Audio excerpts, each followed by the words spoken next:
everybody, it's Amanda here from our Mandala YouTube channel. We're going Japanese tonight. Now you might ask, why would we cook Japanese at home when there are so many great Japanese restaurants here? And the reason why is because I like to use organic ingredients, and the Japanese put sugar in their rice, and I like to avoid sugar. So today we're going to be cooking miso soup and sushi. So let's get started. So here we go with the miso soup. We take 2 cups, so measuring cup there, of water, and just put that into the saucepan. And here we have a cup of cabbage, sliced finely. Just put that into the water. And a cup of carrots cut in julienne strips. Put that into the water. I've got some wakame, which is organic wakame, seaweed, which is traditionally used for miso soup, so we can add that. And the rest of the ingredients we're going to add when the water heats up. So once the water's heated up, I added a few grains of Himalayan pink salt, just because I like the soup salty. And then for the miso, just take a little bit of warm water out of the pot and add a good tablespoonful of miso into the water and just stir it into a paste. So just dissolving that so that it blends in well to the soup. And then what you can do here, I've grated up some ginger very finely. Just pick it up in your fingers and just squeeze the juice without adding the fibre. So the next thing we're going to add is natto. Now this is organic natto that I buy from the Japanese supermarket. It is an acquired taste natto. It's fermented soybeans, and it has quite an interesting sticky consistency.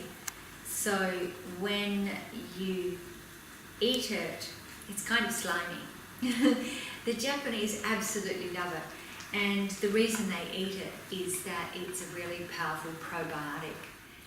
Natto is very high in vitamin K2, and apparently vitamin K2 keeps you looking youthful, and that's why the Japanese people look so young, because they eat it from a very early age throughout their entire life. So eat lots of that and stay looking young. I'm not going to add it into the hot water. What I'm going to do is that I'm going to add all the ingredients, simmer it on very, very low fire.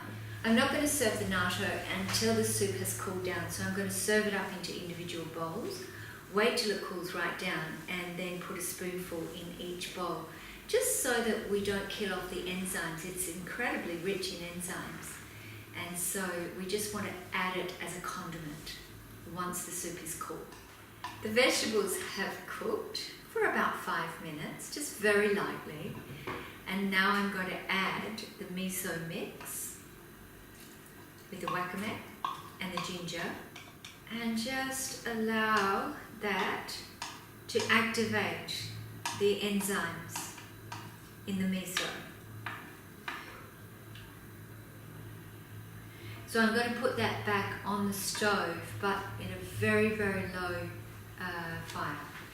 The soup's been cooking with the miso in it for approximately 2 minutes, so really quick. Now we can serve up into individual bowls. Let's get started with the sushi while the soup is cooling down.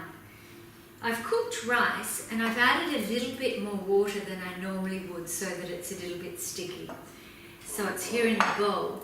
I've got some water here. My hands are clean, and I just want to wet my hands, just shake them off so they're not got too much water. And I'm actually going to put the rice onto the nori. So just pat the rice down with wet hands onto the nori sheet, which is sitting on the sushi mat. Bring the rice almost to the edge of the nori, probably about 5 centimeters away from the nori. And then you can place your fish or whatever you like to put into your sushi. So I've got salmon here, and I've just cut it into thin pieces. I'm just going to spread it across. And then I've got some avocado, and I'm going to take pieces of avocado. I've got one facing me and the other one facing away, so it kind of like is a little puzzle that locks into each other, and one facing the other direction, and then I'll put that little piece in the middle there. So we've got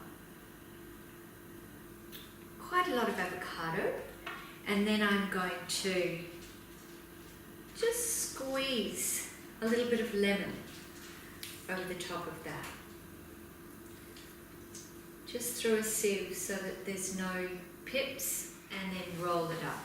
So just picking up the sushi mat and folding it over. Now once you fold it over, take your hands onto the sushi mat and squeeze. And now lift up, so you really want to tuck that nori in. Now that you've lifted up the mat here, you're going to open up the mat and then keep squeezing and rolling. Just gently lift up the mat again and squeeze and roll.